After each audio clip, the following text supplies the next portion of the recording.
اللهم صل على محمد وعلى آل محمد وبارك وسلم. اعوذ باللہ من الشیطان الرجیم. بسم اللہ الرحمن الرحیم. واتقوا یوما لا تجزی نفس عن نفس شیئا. صدق اللہ العظیم. واتقوا، اور ڈرو تم، یوم اللہ، قیامت کے دن سے، لا تجزی نفس عن نفس شیئا، کہ جس دن کوئی کفایت نہیں کرے گا کوئی کفایت، کوئی نفس بھی، عن نفس شیئا، کسی نفس کے بارے میں. اس آیت میں قیامت کے دن کو ذکر کیا جا رہا ہے کہ قیامت کا دن اس طرح ہوگا، اس دن کوئی کسی کے کام نہیں آئے گا. دوسری جگہ آتا ہے کہ یوم لا یجزی والد عن ولدہ ولا مولود هو جاز عن والدہ شیئا، نہ باپ بیٹے کے کام آئے گا، نہ بیٹا باپ کے کام آئے گا. اسی طرح سورۃ عبسہ میں ہے یوم یفر المرء من اخیہ وامہ وابیہ وصاحبتہ وبنیہ، کہ نہ باپ بیٹے کے کام آئے گا، نہ بھائی بھائی کے کام آئے گا، نہ بہنیں کام آئیں گی، نہ ماں باپ کام آئے گے. کوئی کسی کے کام میں اس دن نہیں آ سکے گا، چاہے کوئی دوست ہے، کوئی بھی ہے. تو قیامت کے دن ہر کسی کو اپنی لگی ہوگی، کوئی کسی کے بھی کام نہیں آئے گا. علماء نے لکھا ہے کہ ایک آدمی کا حساب ہو رہا ہوگا اور اس کی نیکیاں اور برائیاں برابر ہو جائیں گی. بالکل جتنی نیکیاں ہوں گی اتنی برائیاں ہوں گی. تو اللہ تعالیٰ اس کو فرمائیں گے کہ اب نیکیاں بھی اتنی ہیں جتنی برائیاں ہیں، اب جا کسی سے ایک نیکی لے کے آ، تاکہ تمہارا نیکیوں والا جو پلڑا ہے وہ زیادہ ہو جائے، پھر تجھے میں جنت میں بھیجوں. وہ خوش ہو جائے گا کہ ایک نیکی کی کو جو ہے کیا مشکل ہے، یہ تو ہر کوئی دے دے گا، میرے ماں باپ ہیں، والدین ہیں، دوست ہیں، بہن بھائی ہیں، کوئی تو ایک نیکی دے بھی دے گا. تو وہ بھاگے گا ہر کسی کے پاس، دوستوں کے پاس جائے گا، ان سے جا کے کہے گا کہ اتعرفونی، کیا تم مجھے پہچانتے ہو؟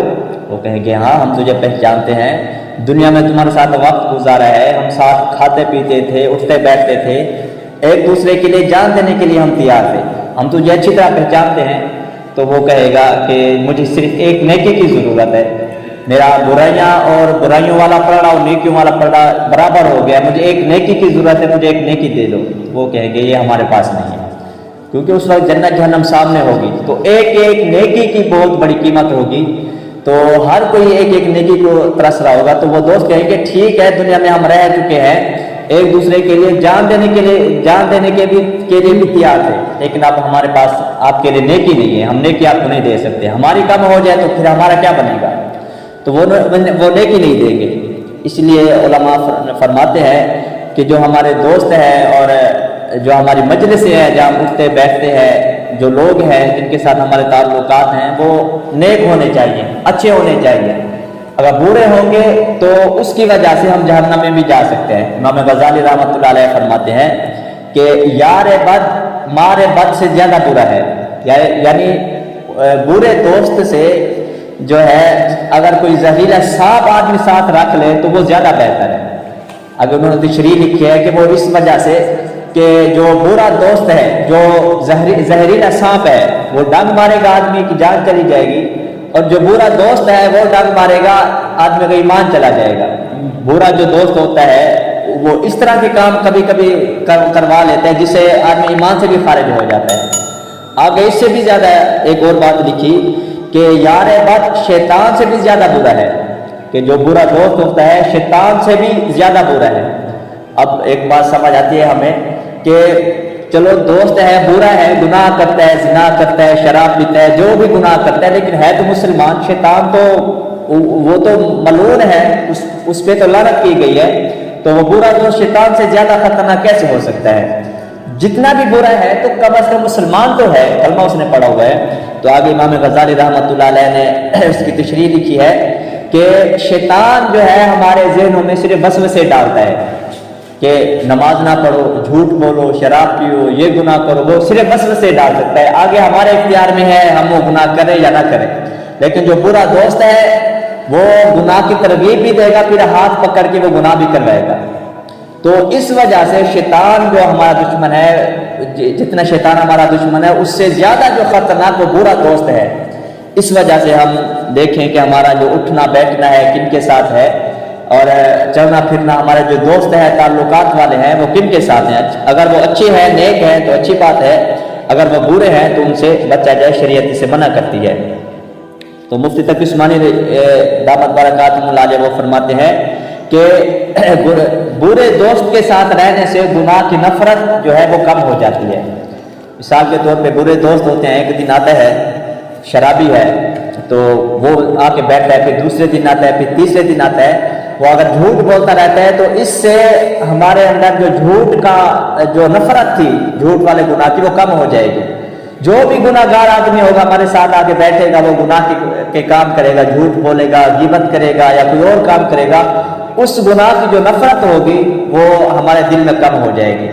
اگر اسی طرح ہم جو نیک لوگ ہیں ان کے ساتھ بیٹھیں گے اٹھیں گے تو اس سے ہمارے اندر جو گناہ کا جو خوف ہے، گناہ کی جو نفرت وہ زیادہ ہوگی، اور جو نیکیوں کے اعمال ہے اس سے جو ہمیں ہے ہمارا دل لگے گا. تو علماء اس کی مثال دیتے ہیں کہ جو اچھا دوست ہے، اچھی جو مجلس ہیں وہ جیسے عطر فروش ہے، عطر والی دکان ہے، خوشبو والی دکان ہے، اس طرح ہے. جب ہم اس کی دکان میں جاتے ہیں تو ہمیں خوشبو ملتی ہے. اگر ہم وہاں سے خوشبو نہیں بھی لیتے تو اتنا ہوتا ہے کہ جب ہم اس دکان سے باہر نکلتے ہیں تو ہمارے جسم سے خوشبو آ رہی ہوتی ہے. تو اچھے دوست کی انہوں نے یہ مثال دی. برے دوست کی مثال انہوں نے دی ہے کہ جیسے لوہار ہو، اگر آدمی لوہار کے پاس جا کے بیٹھتا ہے اور وہ آگ جلاتا ہے تو آگ کے جو شعلے ہوتے ہیں وہ ہمارے کپڑوں تک آ جاتے ہیں، ہمیں جلا دیتے ہیں. اگر آگ نہ ہی جلائے تو دھواں تو آتا ہے، آگ کی جو تپش ہے وہ آتی ہے. اگر اکثر لوگ کہتے ہیں نا کہ ہمارا دوست برا ہے لیکن ہم تو برے کام نہیں کرتے، ہم تو ان کے ساتھ مل کے گناہ والے کام نہیں کرتے، تو امام غزالی رحمۃ اللہ علیہ فرماتے ہیں اگرچہ ہم جو ہے وہ گناہ کے کام نہیں کرتے لیکن ان کا اثر پڑتا ہے. ہم گناہ کے کام نہیں کرتے اس کے ساتھ مل کے، لیکن وہ جو گناہ کے کام کرتا ہے تو اس کی وجہ سے ہمارے دل میں جو گناہ کا جو خوف ہوتا ہے، ڈر ہوتا ہے وہ کم ہو جاتا ہے. اس وجہ سے ہمیں چاہیے کہ ہمارے جو مجلس ہے، ہمارے جو دوست ہیں تعلقات والے ہیں وہ نیک لوگوں کے ساتھ، اچھے لوگوں کے ساتھ ہونے چاہیے. اگر اس طرح کے کچھ لوگ ہیں جس کی وجہ سے ہم گناہ میں مبتلا ہو جاتے ہیں تو ایسے تعلقات سے ہمیں دور رہنا چاہیے.